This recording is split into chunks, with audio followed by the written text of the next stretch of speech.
Kimi, posible nga bang sumunod kay Paulo sa Paris para doon mag-training?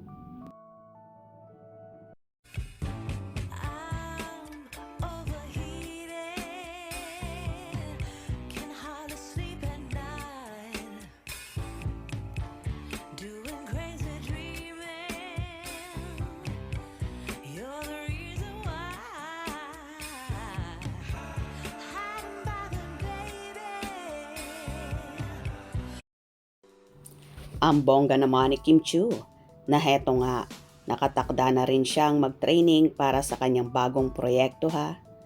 Hindi tuloy maiwasan ng mga fanay na kiligin ng husto na maisip nga nila na baka sa ibang bansa rin magti-training si Kim. Di ba nga, nasa Paris, France si Paolo Abilino na nagsushooting ng pelikula nila ni Nadine Lustre.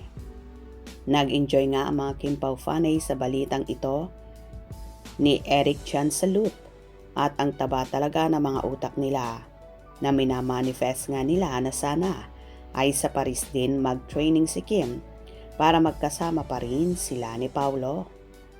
Kaloka diba? Pero kaaliw. Well, abangan na lang natin ang mga susunod na kaganapan.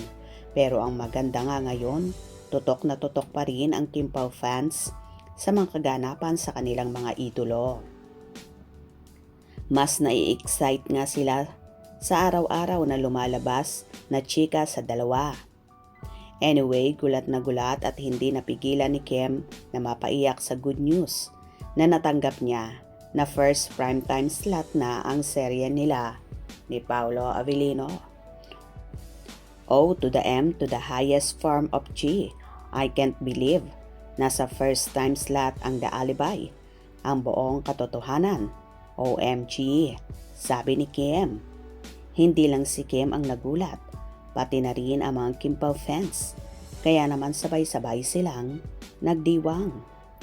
May ilang fanay na nagpapaabot ng pagbati sa mga bida ng serye at sa buong team, habang ang iba naman ay nagpahayag ng tuwa dahil sa paglipat nito sa first slot. Yes, deserve ng The Alibi at ng Kim Pao. Sobrang ganda ng kwento. Ang gaganda at bago sa paningin ang mga location, cinematography at acting ng cast, especially Kim at Paulo. Amazing talaga. Very excited for The Alibi.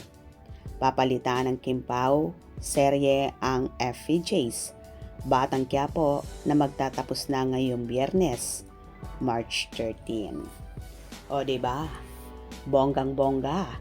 At nasa slot na maganda ang The Alibi ng Kim Pao. Kaya naman ito doon na ang effort at suportahan natin ang Kim Pao para maging top rating ang kanilang serye.